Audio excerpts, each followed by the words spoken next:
I could hear the soft click of my heels against the marble floor as I walked toward the glass doors. Beyond them, a cluster of familiar faces waited, faces I hadn't seen in years. My phone buzzed on the table behind me, but I didn't need to check. I already knew who it was. The security guard's voice came through the intercom. "Miss Bennett, they're here. Should I let them in?"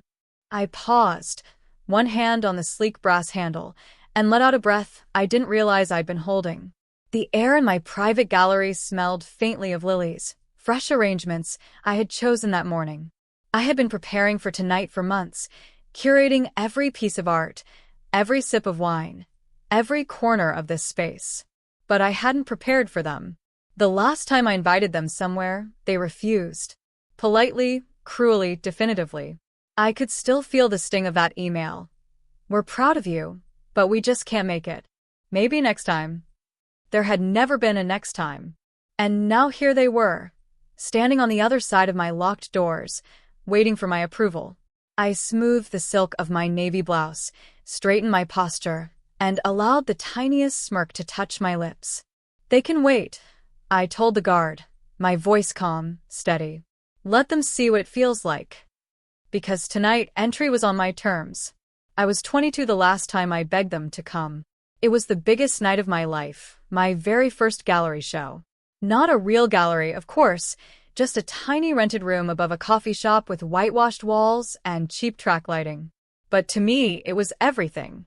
I remember calling my mom that afternoon, excitement bubbling in my chest as I paced my small apartment. "Mom, it's tonight," I said, clutching the phone so tight my knuckles turned white. "You and Dad will be there, right?" She hesitated. I could hear it in her breath. "Oh, honey," she said finally, her voice wrapped in polite disappointment. "Your father's got a dinner with the board tonight. And you know how these things go. We just can't make it." My throat tightened. "But this is important to me. It's my first show. Can't you rearrange?" Another pause. Then her soft, practiced excuse. "There will be more shows. We'll come next time." There wasn't a next time. That night, I stood in that little room wearing my one nice dress, a pale yellow sundress my grandmother had given me before she passed away. She had always believed in me, always told me, "Jessie, never paint for them. Paint for you." But as I stood there with a paper cup of wine in one hand and a forced smile plastered on my face, I kept glancing at the door, waiting for it to open. It never did. Only 3 people showed up: a friend from college, a kind stranger who bought a postcard-sized piece out of pity, and the owner of the cafe downstairs. I remember going home, setting the unsold canvases against the wall, and sitting on the floor until sunrise. I didn't cry. Not that night. Instead, I made myself a promise. I promised that the next time I invited them, it wouldn't be to ask for their approval. It would be to give them a chance, one single chance, to witness who I had become. And if they refused again, well, then they would never get another. That vow became the quiet fire that kept me moving. Leaving home wasn't dramatic. No slammed doors, no screaming matches. Just a quiet decision on a quiet morning. I packed my car with everything I owned, my paints, my grandmother's locket, and a single suitcase of clothes. The city I moved to was loud, busy, and completely indifferent to me. At first, I felt swallowed by it. The traffic, the endless job applications, the rent that drained my bank account every month. I worked at a bookstore by day and waited tables by night. My fingernails were always chipped, my jeans speckled with dried paint, and there were nights I fell asleep on my tiny futon with my hands still stained from whatever I had been working on. But I kept going. One rainy afternoon, while hanging flyers at a local co-op, I met Eleanor, a gallery owner in her 50s with sharp gray eyes and the kind of presence that made you stand straighter when she spoke to you. She stopped to look at the flyer I was taping up, an invitation to a tiny pop-up art fair. "You painted these?" she asked, her voice curious but not unkind. When I nodded, she studied me for a long moment before saying, "Show me what else you've got." That moment changed everything. Eleanor became the mentor I didn't know I needed. She taught me how to price my work, how to pitch to clients, how to build a portfolio that spoke for itself. She pushed me harder than anyone had ever pushed me, but she also showed up to every show, every open house, every milestone. The first time I sold a large piece, I called her before anyone else. They loved it, I whispered into the phone, standing outside the gallery in the freezing night air. Of course they did, she said simply. You're finally letting them see you. Years passed. The small wins turned into bigger ones, commissions from corporate offices, collaborations with interior designers, eventually a residency that gave me enough stability to open my own space. Through it all, I kept my success quiet where my family was concerned. My social media posts were carefully curated, a casual shot of me holding a paintbrush, a vague caption about working on something new. Never enough for them to guess just how far I'd come. I told myself I was protecting my peace. But deep down, I think I wanted this moment, the moment they would finally see everything, all at once. The gallery I stood in now wasn't just a business. It was a living, breathing testament to every late night, every rejection, every tear I swallowed and turned into paint. And tonight, the people who once refused to stand beside me were on the other side of my locked doors. I took my time before unlocking the doors. Let them wait. When I finally nodded to the guard, the glass doors slid open with a quiet hiss, and they stepped inside, Mom, Dad, and my older brother Daniel. Their eyes darted around the space, wide and hesitant, as if they had just walked into another world. The gallery was bathed in warm golden light, each piece strategically placed, the air scented with white lilies and cedarwood. Soft music floated from hidden speakers. My work hung across the walls, massive canvases filled with color and emotion, pieces that had sold for more money than my father made in a month back when he was still working. They stood frozen near the entrance, taking it all in. Jessica, Mom said finally, her voice barely above a whisper. This place is beautiful. I let her words hang in the air, then stepped toward them. My heels clicked softly on the marble, the sound strangely satisfying. Thank you, I said, my tone calm, measured. This is my space. My work. My life. Dad cleared his throat, shifting uncomfortably. We didn't know it was like this. No, I replied. You didn't. I led them farther in, letting them pass each piece, each corner filled with traces of my journey. Photos from my first shows framed along the hallway, a worn paintbrush preserved in glass, a quiet tribute to the years they never asked about. Daniel stopped in front of a large canvas, a haunting piece in deep blues and reds, and frowned. This one feels angry. I smiled faintly. That one sold to a collector last month for $70,000. It's called Absence. Their silence was loud. When we reached the far end of the gallery, I turned to face them.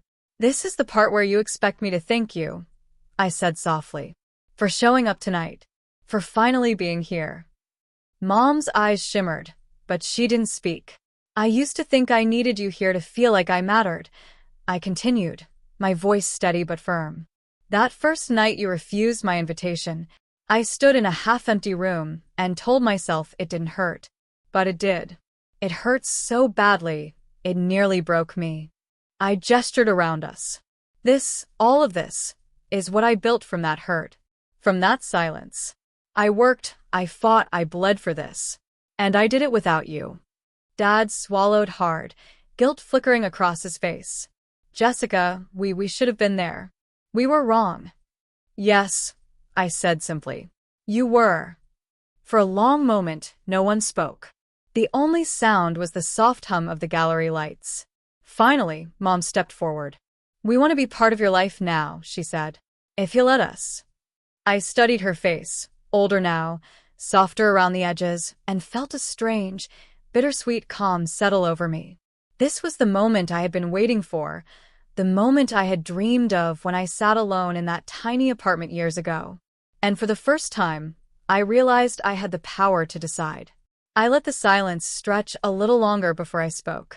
This is not about revenge, I said finally, but it is about boundaries. Mom clasped her hands together nervously. Dad shifted his weight. Daniel avoided my eyes altogether.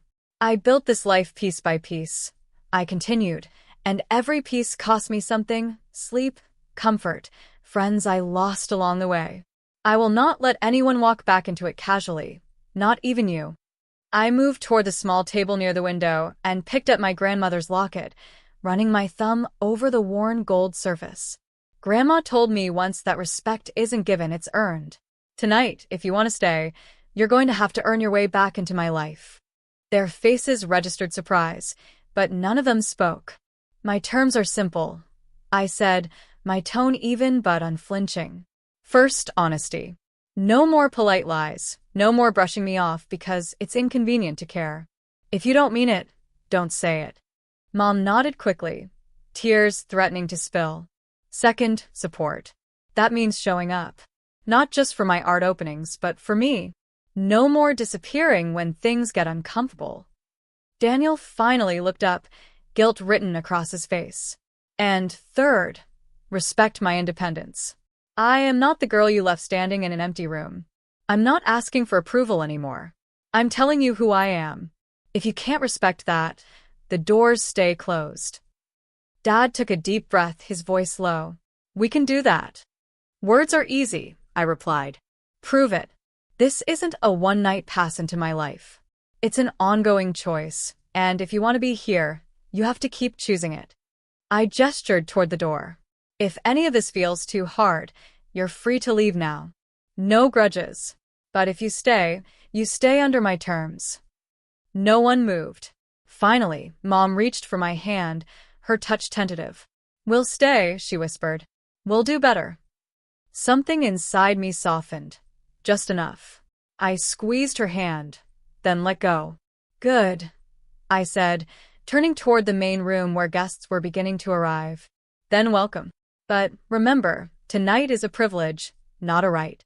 As they followed me back toward the entrance hall, I felt taller, stronger, like the weight I'd been carrying for years had finally slid off my shoulders.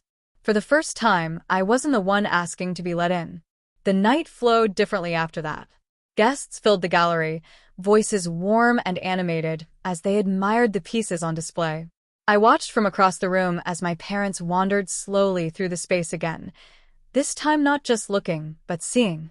Mom paused to read the plaque beneath one of my largest paintings. Dad spoke quietly with one of my collectors, his posture a little humbled. Daniel even asked me about a piece in the corner. How long did this one take you? He said, running a hand through his hair. For months, I answered, smiling faintly. It was the hardest one I've ever done. He nodded, really nodded, as though he finally understood. At the end of the night, when the guests had gone and the gallery was quiet again, I stood alone in front of the window. The city lights reflected back at me, and for a moment I saw the girl I used to be, standing in a tiny rented room, wearing that yellow dress, praying someone would show up. I reached up and touched my grandmother's locket, the gold warm against my skin. Her words came back to me like a whisper. Never paint for them. Paint for you. I smiled. She would have loved tonight.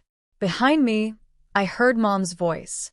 Jessica, we'll be back tomorrow to help clean up. If that's okay with you. I turned, feeling a rare lightness in my chest. That's more than okay.